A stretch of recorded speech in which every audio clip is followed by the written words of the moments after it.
Welcome and thank you for tuning in to the 412 Double Play Podcast. Happy New Year's, yins, guys. Pirates Fest is this week. Spring training starts just next month. We're 6 weeks away from pitchers and catchers reporting. But I am your host, Michael Castrogano. With me, as always, my double play partner, Ed Wassel. Ed, Happy New Year. How was your Christmas? Happy New Year to you as well. Christmas was good. Had a lot of fun with the kids. So, did you get any Pirates gear? I know I was able to see a lot of different people I follow on social media posting their stuff. I know you live with some Phillies fans, so I did not get any Pirates gear.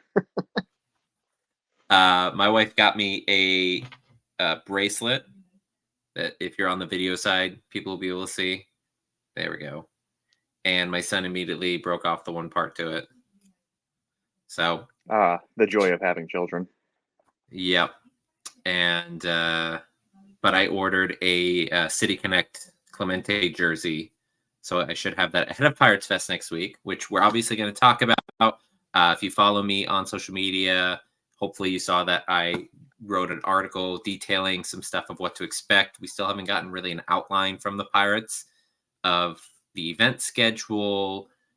It's trickled in a number of people who are going to be there. Leo Peguero released a video this week saying that he's going to be there. So we've got a number of people, but it'd be nice to get some concrete stuff. Ed, you and I and my brother Steve are all attending.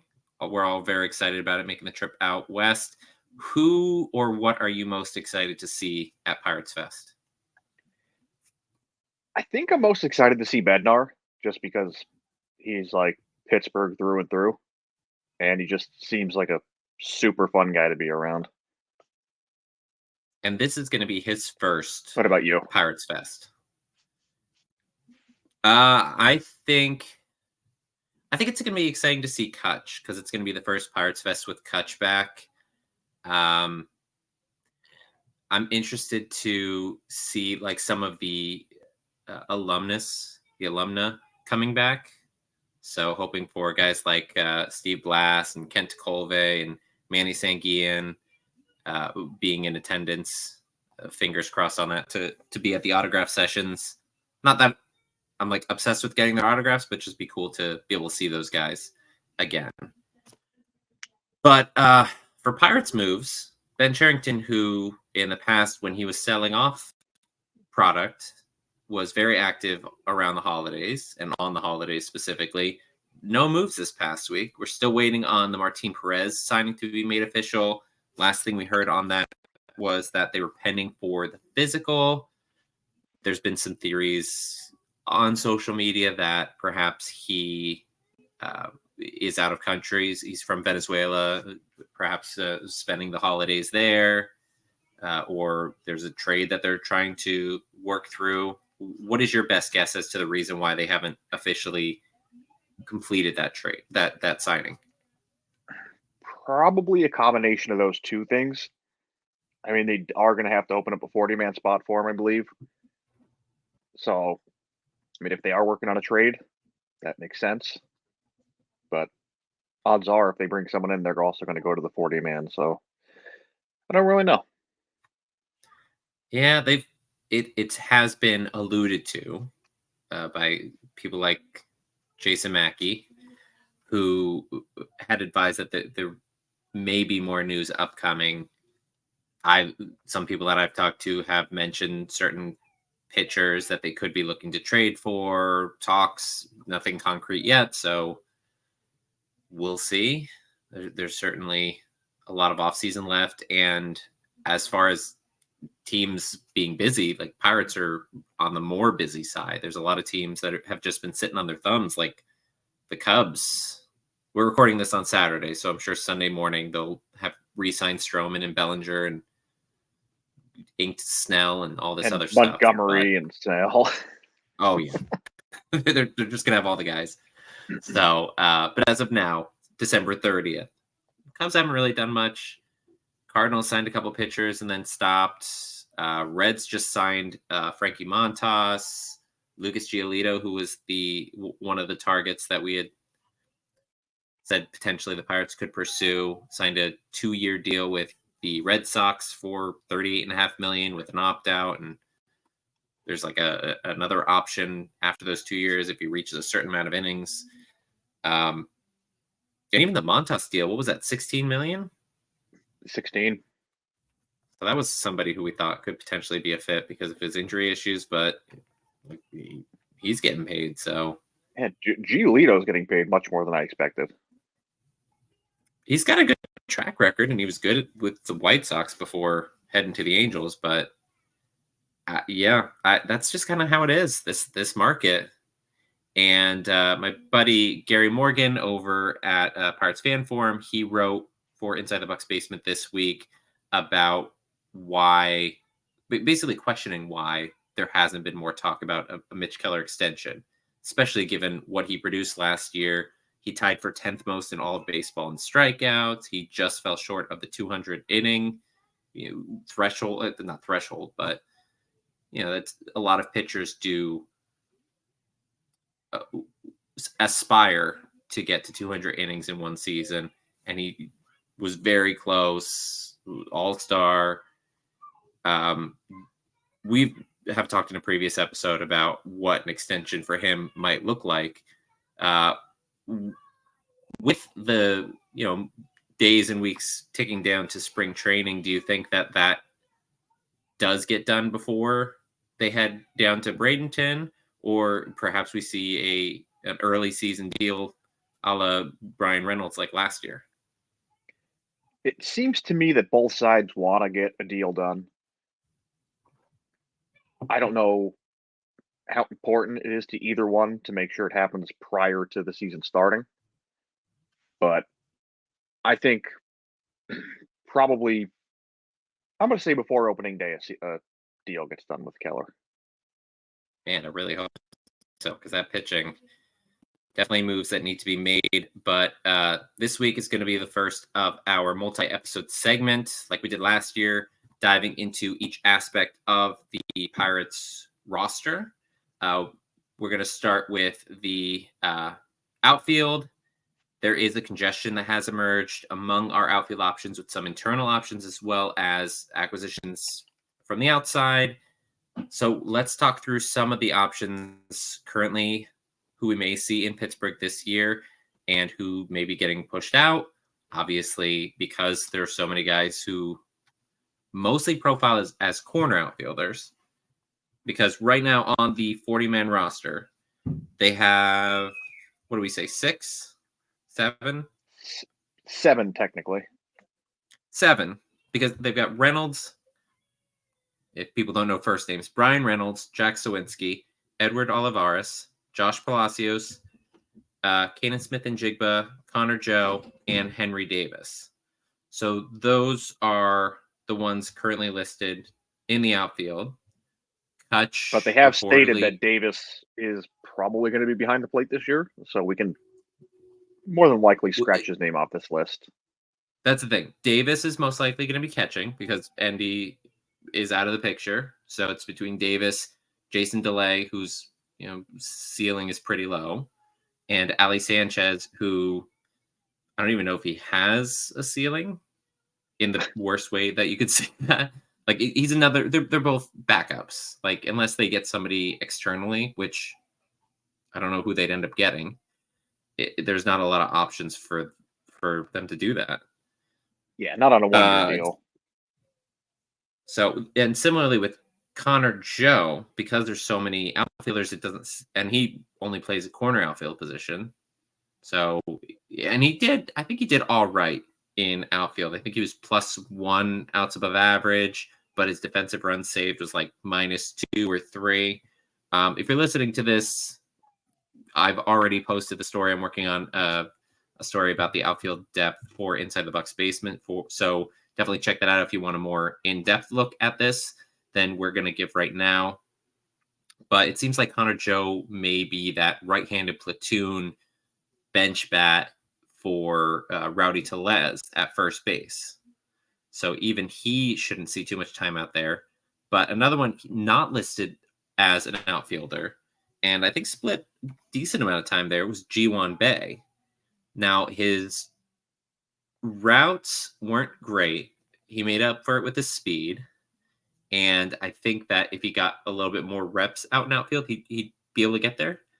But here's the thing. If Jack Sawinski has to sit for a game because they're facing a tough lefty, or he gets injured, or it goes on some kind of a leave, no matter, like, whatever it is, who do you put in center field? It kind of has to be Bay.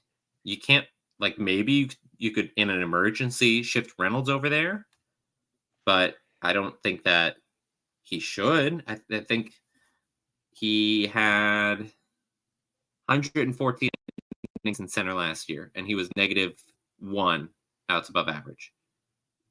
So he was an out below average. I don't know enough about Olivares right now. I mean, is he strictly, corner outfield?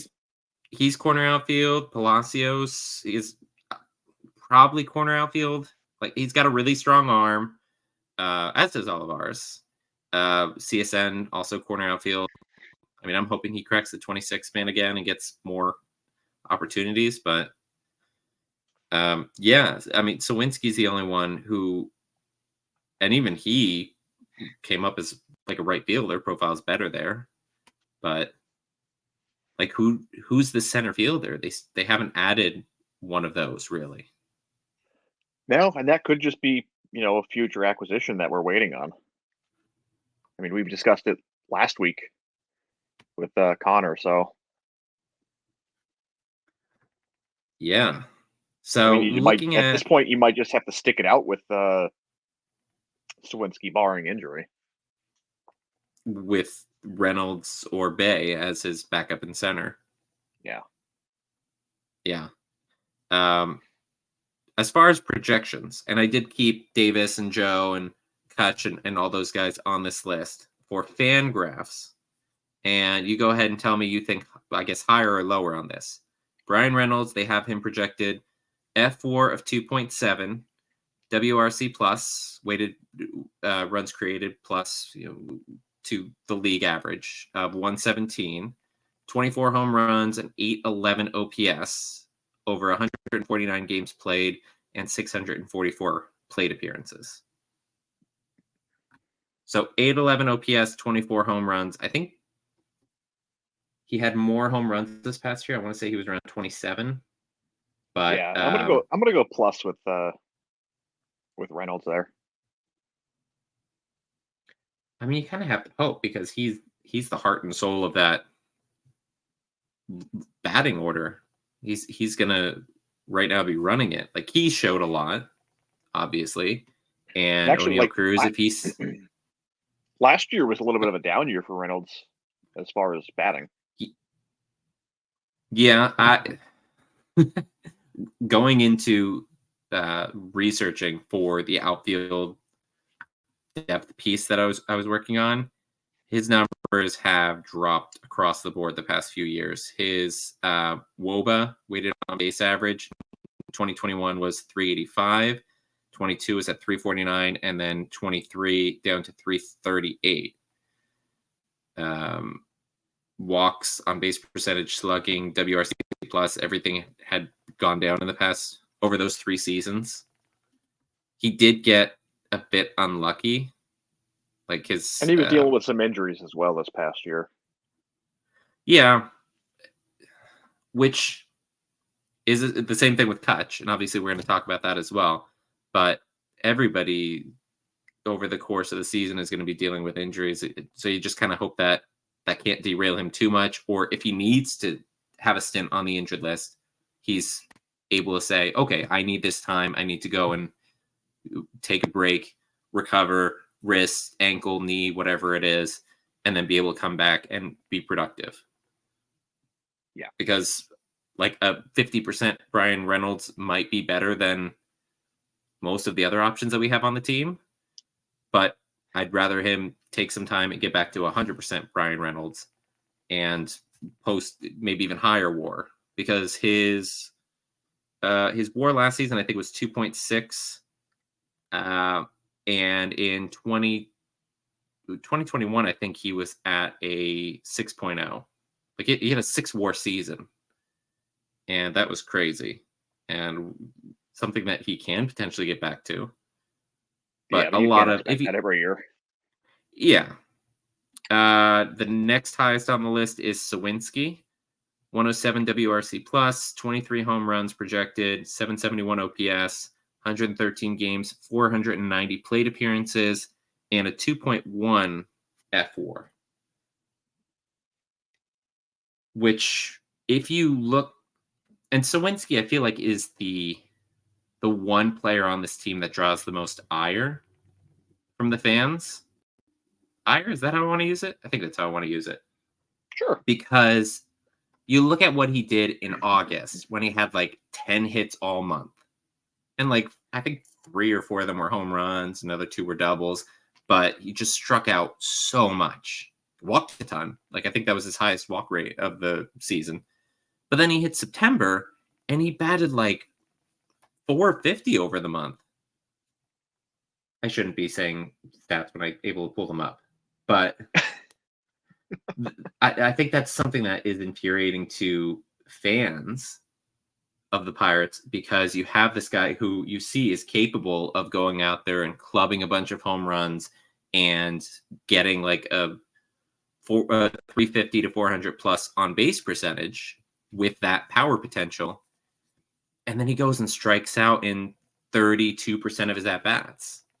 Yeah, he's So, definitely, for me, probably the most frustrating player on the roster, just because like if he's hot, but when he's cold, it's hard to watch.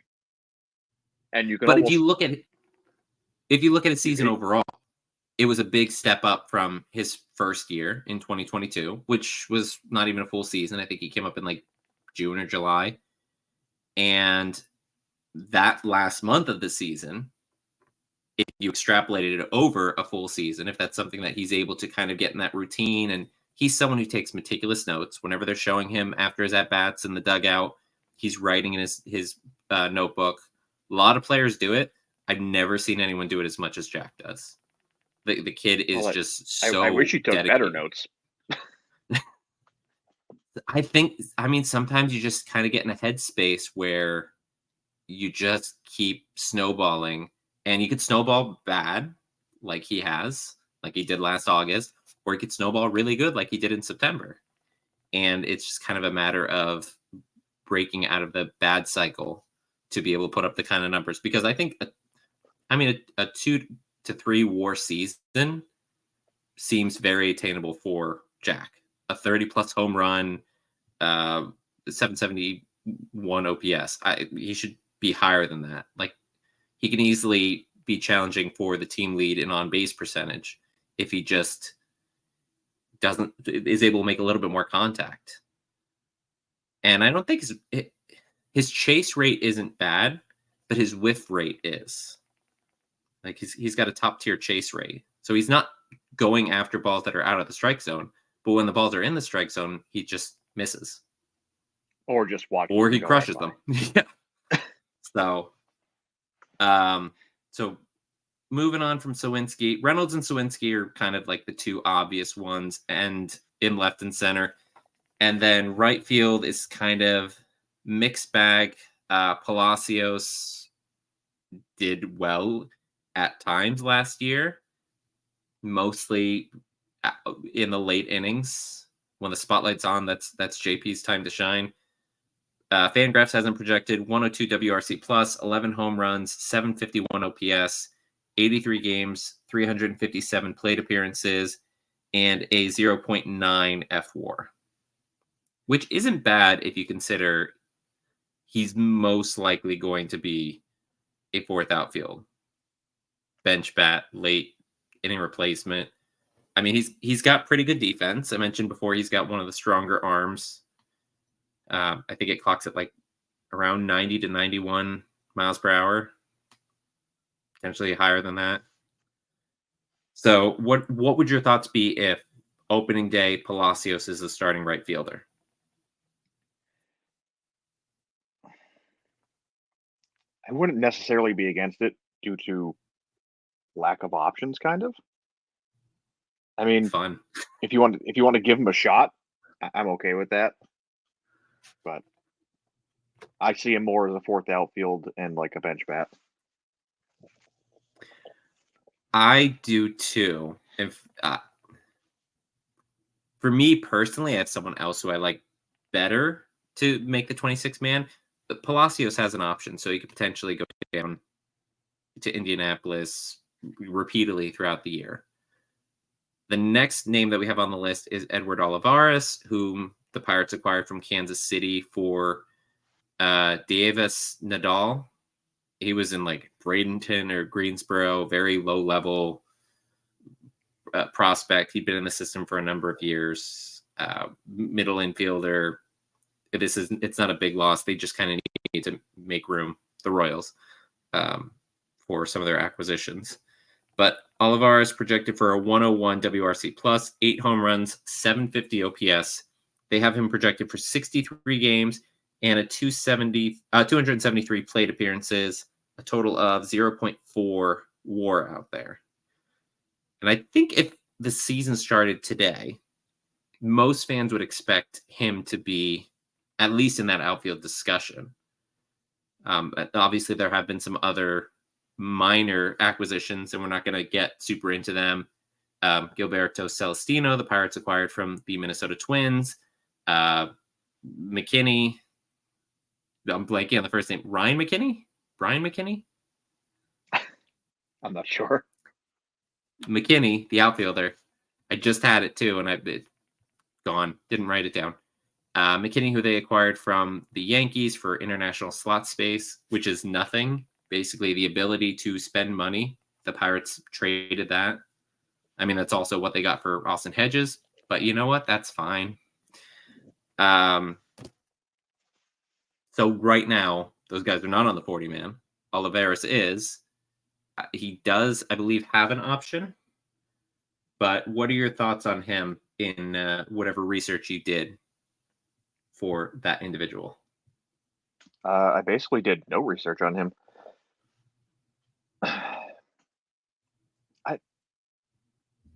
I don't know. It's tough because we have, what did we come up with? 7, 8 guys for the outfield. I mean, 9 if you at include least Kutch. Yeah, so 3 of them are probably going to end up down in Indy. I mean, I feel like he's going to start the season in the major leagues, but I don't know. I don't know enough about him. I don't know if 3 of them are going to be down in Indy. I think 1 and potentially 2, depending on how they play it.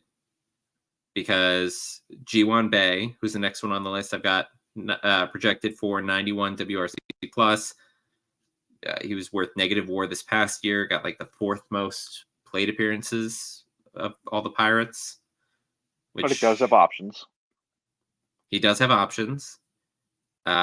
Projected for 4 home runs, 700 OPS, playing 70 games, 301 plate appearances, and a 0.7 F4, which would be a big improvement because I think he was like -1, -0.9, something like that this past year. Is Bay an infielder, an outfielder, or neither? Right now, he's kind of like a super utility guy, I guess. I mean, only time's going to tell with him. Yeah.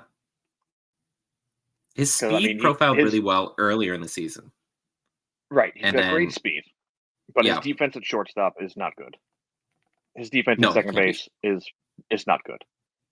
Cost us at least one game. His defense in the outfield is really not that good. I'm pretty sure when I looked it up, he actually was worth 1 out above average. I think he was negative defensive runs saved in the outfield. If you like split it out from infield, but overall the metrics are kind of like he's just okay. Yeah, if he gets more reps in the outfield, I think his speed can really benefit him out there. Like I said, some of his plays last year looked absolutely stellar, but it was only because he took such a horrible path to the ball, and his speed was able to catch back up. Yeah, you go back and look at the game, what was it, opening series or second series of the season in Boston against the Red Sox. He makes that catch up against the Monster, and it's a great moment because it saved the Red Sox. I think would have scored at least one, maybe two runs. But he took such a rainbow route to get there Yeah, that it's almost most outfielders would have it made would that almost play. be like a routine play for most outfielders. Yeah. So he's got that Sean Rod gene. Like Sean And Rodriguez, he's when like he was here, he would always have to make those 5'5", kinds of so plays. he had to jump extra high to catch that ball. It says Are you 5'11". I don't talking? think he's 5'11". Yeah, yeah. Well, maybe we'll see him in person Saturday. So other options, and this one is someone who I prefer to be on the 40 man, but I prefer him to be in a starting role. Kanan Smith and Jigba. He's been on like multiple top 30 prospect lists for us. He didn't really get a lot of run last season, had a strong spring training. They had him as a bench because who were the outfielders? It was Reynolds, Sawinski, and then what they had Joe out there to start the season And last year. Day at times, yeah. But Day at times. I think like yeah. I think Joe was starting it right.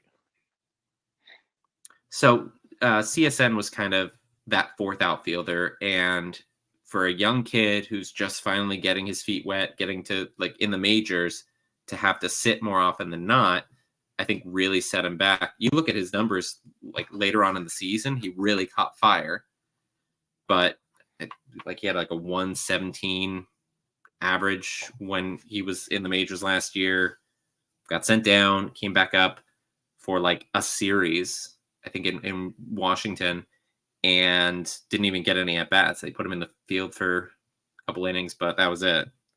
So that was like a menial kind of call up. He But they've got almost him got project. like the Swaggerty treatment, where it's like he got called up, but then they didn't give him like any chance at all to actually play and prove himself. Which is why, and now the difference between CSN and Swaggerty, there's a lot of differences. I'm not going to go into all of them, but Swaggerty had a lot of medical issues going on, a lot of stuff with his family. He caught on with the Dodgers, so he's got a minor league deal with them. Wish the best for him and his family out there. That was something that became official a few weeks ago. But yeah, that it was pretty similar to that because Swaggerty was only up for like 2 weeks. He only got in for a few games. What was it, like 7 at bats? Got one hit. Like 7 or 9. It was not a lot. For someone who's one of your top prospects, and again, a center fielder would have been great to have that kind of defense because right now we've got Sawinski and he's above average in center, but you know he'd be Gold Glove, like he'd have a better shot at getting like Gold Glove, like well above average in right field. But we don't have another option in center right now. So CSN projected 91 WRC plus, 3 home runs, 704 OPS, playing 28 games, 119 plate appearances, and a .1 WAR. So I gave my thoughts on CSN. What do you think that he breaks camp with the team if he has another strong spring training like last year? I think he should. Like you mentioned, we both had him on our top 30 probably the past 2 seasons. And like I said, it just seems like they never gave him a true shot. I mean, there was a couple, I don't know if it was a couple games. I know there was at least one game last year I watched where he almost looked lost out in right field. But yeah, defensively was not good for him. He was coming off the bench. Like you're not necessarily mentally prepared to be out there at that point. So I really like him. I hope he gets a real shot. Yeah, and I think Henry Davis showed that it is tough to navigate the outfield out there. That there's a lot of weird bounces you get off the wall, and it's just a very different environment playing in Major League Baseball with a lot more fans than they got even at AAA, a lot better talent than they're facing in any level of the minors, any kind of professional level. So yeah, and CSN, he's got some sneaky speed. I think he had a 2020 season in Indianapolis last year, despite kind of fluctuating with coming up and having a few stints where he was playing pretty subpar ball. But going to our other options, mentioned it before, Henry Davis. We think he's probably going to get mostly reps at catcher. He's really bad in the outfield. And he's got a strong arm. He's like 98th percentile arm. He could throw the ball. I think it was like 97 it was clocked at. 97, 98. So they think his bat's going to bounce back because that was a big thing that also wasn't good. They've got a 103 WRC plus, 15 home runs, 750 OPS, 120 games, 483 plate appearances, totaling tied for the second highest, a 2.1 F4. So I think last season he was like -1 WAR. I'm gonna have to double check on that. But what are your thoughts on Davis? And like, regardless of whether he's catcher or in the outfield, your thoughts on the bat being able to show up next season? I think the bat should show up next season. I think, being healthy, having a little bit of experience facing some major league pitching, and he was drafted for his bat, so we know the kid can hit. The only thing that concerns me is, regardless if he's in the outfield or catching, how he'll hold up mentally if his defense isn't where he would like it to be. And it's not like he's got a stellar rotation right now if he is catching. So that can make his job really difficult and potentially screw up the mental aspect of his game. I hope he can block that stuff out, but the bat should speak for itself. It's just his defense that has me concerned at this point. And the defense has been something where, like, he's very blocky behind the plate. And we saw it in the 2 innings that he got to actually play it out there in with the Pirates. I saw it last year in spring training. He is as hard a worker as anybody, from what I've been told.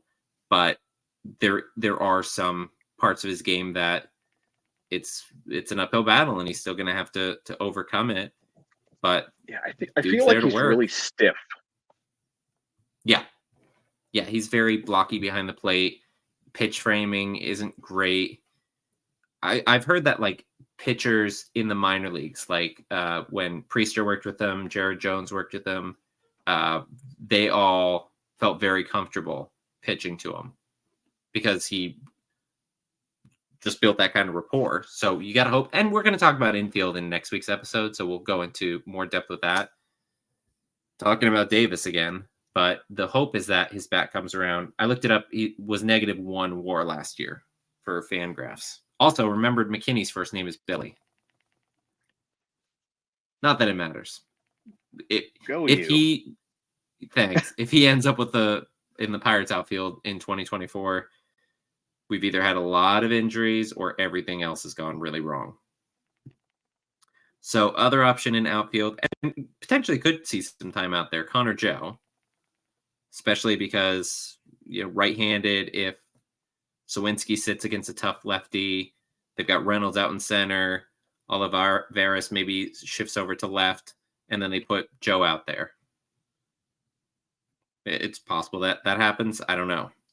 Fangraphs has him projected 101 WRC plus, 9 home runs, 735 OPS, 83 games, 357 plate appearances, and a 0.6 F WAR, which isn't bad. I think he did better this past year. It was like 1.2. You look at his numbers, 31 doubles. Like, he's not going to pop off a lot of home runs, but he has some extra base potential. Pretty much just the doubles. Yeah, I think he had kind of like a sneaky good year compared to what people thought he was having. You may even mention it, like, when he hit like his 30th double. You're like, I did not realize he did that. So, well, think about it. 31 was tied for the lead with Key Brian Hayes and Reynolds. All of them hit 31. I think Joe had the least amount of at-bats. yeah. And I think we could see a scenario you mentioned playing like a tough lefty where Joe can go in the outfield and might even have Triolo, platooning with Tellez at first. So Yep. we give Joe a couple more options to get extra at bats. So I'm not sure exactly how they're going to play all that out. And then, of course, elephant in the room, recently signed former Gold Glove center fielder for the Pirates, who I recently heard Fort, Michael McHenry, mention that, in an emergency, you can put Cutchout in center. I was like, what kind of an emergency is that, guys? You That's put if everyone Shelton else out in breaks their center before legs. you put Cutch. Yeah. So, but he's projected to have a worse year than last year. 104 WRC plus, 14 home runs, 746 OPS, 113 games, which I think that's probably about right. 490 plate appearances and an F4 of 0.6. So he's on the lower end of this group. I think mostly we're going to see him DHing. If he's going to be in the outfield, it's probably going to be a corner outfield. But I mean, what do you think of those projections for him? I think they're low. I think, like you said, mostly DH. His bat, he's got such a good eye. He's still got good bat speed. Yep. The only thing that concerns me is the Achilles. Is he going to be fully injured? How is that going to affect him? But I think he's going to have better numbers than what they're projecting. It was only a partial tear. He has. They already had the physical. They've been talking to him all off season. They've been monitoring him. He's in Pittsburgh, so it's not like he's seeing some doctors they don't know. He's going to like UPMC or something. And I mean, like you said, his eye at the plate is elite. He had like a 378 on base percentage last year. That's probably one of the tops for DHs. If you're looking at DHs, and obviously DHs are going to have a lot of power, but that's probably like top 5 in DHs. Just because, like, they're not going to get on base that much. It's probably top 10 in all of baseball. So I don't know how much he's going to be out in the field. And we talked about that last week with Connor. Because Kutch had to deal with the number of injuries last year. He had the elbow inflammation earlier on in the season. His knees were, I think, hurting him towards midseason. And then he had the Achilles tear. And it's like, I don't want to say the gods of baseball don't want you to play, but you have a good offseason, man. He's in his upper 30s. What do you expect? This is going to be he just turned 37 in October. So you can expect that there's going to be some sort of decrease in ability, that there's going to be some sort of a change in at least like the power potential. Okay, that's fine. He's not going to be able to club those homers, but dude's still getting on base, still hitting doubles. I think he was 12 for 13 in stolen bases somehow. I'd have to look that up, but I'm pretty sure I saw 12 stolen bases, 1 caught stealing. It was 36. I mean, like, you get the kind of potential, the output that he's providing with the fact that he's a local hero. He is almost definitely going to end up in the Pirates Hall of Fame in a couple years after he retires. His number is going to be retired. His number's probably going to be retired. Not a guarantee because they get a little hesitant with that stuff, but his number will be retired. Yeah, his number's going to be retired. I mean, Scott Bonnet, Bones, in the clubhouse pretty much set his number aside while he was gone. So nobody else was going to take it. I think they're pretty set on. Yeah, I forget who asked for it, and he was just like, "No, that's Andrew's number." Yeah, I remember that story. Shoot, who was that? It wasn't like a free agent that we signed or something. It was someone who came up. I think, yeah, like a prospect. It's like, oh, can I have 22? And he's like, no, no, get out here. Go play for some other team if you want that. So, Gary Morgan, Pirates Fan Forum, the other day, he was having his live episode with Jim Stam. And those guys, if you're going to Pirates Fest this Saturday, they're both going to be there. We're going to be there. A number of the other podcast guys are going to be there. Really excited to meet people, talk to you guys. But going off my original point here, I asked him if he thought that the Pirates should have one of the worst defensive outfields in all of baseball. Like I said, Sawinski technically above average, minimally in center. Reynolds was really bad. He was what, -3, -4 outs above average. Defensive run saved was even worse. Like outfielders don't make a ton of errors, so you don't go off of that. But Davis, if he has to go out there, was bad. Olivares, I mean, he played in Kauffman. Kaufman's a lot more cavernous than right field at PNC is, but his numbers weren't good. Connor Joe, even, I said middling. And then Bay with his weird routes. Like, there's no elite defender for the outfield. Do you think that the outfield's defense is going to be better, worse, or the same as last year? Without another signing, No other signings as it stands right now. It's going to be about the same. I do expect Reynolds to have a better defensive year, but I think it's going to average out to about the same. See, well, here's the thing. If Davis is playing less outfield, I think that's a net win because he really struggled with reading the ball off the bat out there. Reynolds and Sawinski, and again, I'm going to go into depth more on this in the article. Go check that out inside the Bucs basement. Reynolds going back and to his left or to his right was where he struggled. And there were a number of times where Sawinski could have made a play, but didn't because he wasn't used to being the center fielder. Reynolds was the center fielder for him the first year. He's used to being a corner outfielder. He doesn't have to call the guy off.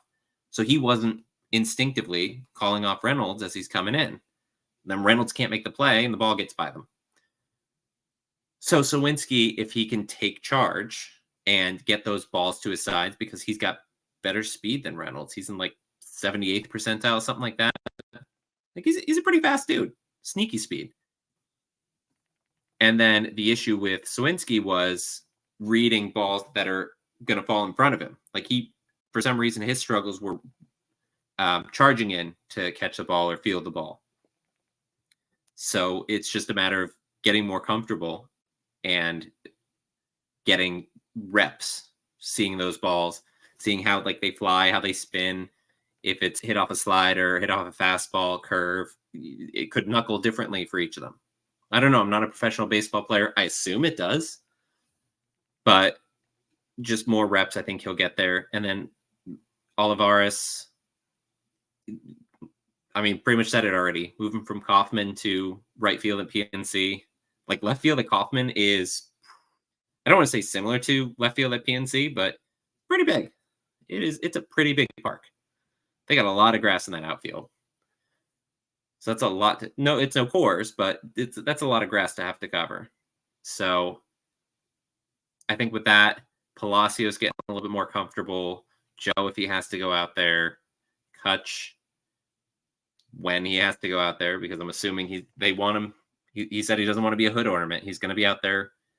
Might be once a week, might be twice a week. It's not going to be more than twice a week, but he's going to be out there sometimes. So we'll see. We'll see what he can do out there and the outfield overall.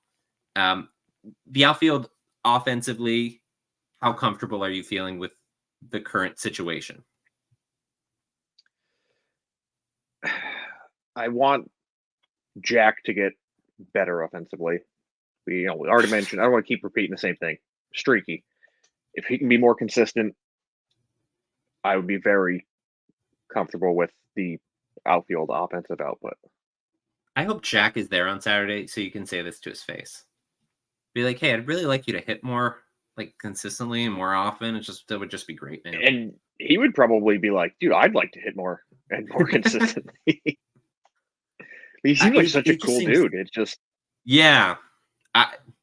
I'm really excited for that. For Sawinski taking another step forward. I mean, Olivares, I think he's got a lot of potential. He had 385 plate appearances last year, put in 12 home runs. Woba with an on base average of 329. Like that's not bad for our third best outfielder. And he's defensively should improve. Offensively, it's maybe he hits more doubles than home runs at PNC, but which is fine. I don't know. Excited either way. Let me see. Did I miss anything else on outfield? I know you wanted to discuss the potential of a certain Dominican shortstop moving out there. Yes, jokingly, I had mentioned that we have another option to possibly play right, which would be Cruz. I mean, like I said to you, the experiment worked with Tatis, so he's definitely fast enough and has the arm to play right. I don't see it happening, but it'd be interesting. Well, here's the thing. Tatis, O'Neal Cruz is recovering from a fractured ankle, potentially affect his mobility going side to side. Tatis was recovering from ringworm. Luckily, he got that medicine in him that was able to help, and for some reason toned his muscles. But that's neither here nor there. Yeah, it's possible. We know nothing right now about O'Neal Cruz. He is not playing in the Winter League. That may be them being extra cautious after the debacle with Andy Rodriguez getting injured, swinging the bat. Practice swing wasn't even just like batting practice sort of thing. That's horrible. They don't want that kind of thing they don't want that happening with Cruz. So maybe he'll be there on Saturday. Like I said, really excited to talk to people, see what the organization has to say. Hopefully we get some sort of a schedule of events soon. Hopefully. But that wraps it up for all of us here today. Thank you for taking the time to listen to us. You can follow me on all social media at 412 Double Play. As I mentioned, back to writing stories for Inside the Bucs Basement. Check those out. Link is in the description. Continue listening to the show. YouTube, Spotify, Apple Podcasts, wherever else podcasts are found. Make sure to subscribe so you get notified when we drop our new episodes. From all of us here at the 412 Double Play Podcast, thank you for joining us. We hope to see you at Pirates Fest, and let's go Bucs. Let's go Bucs.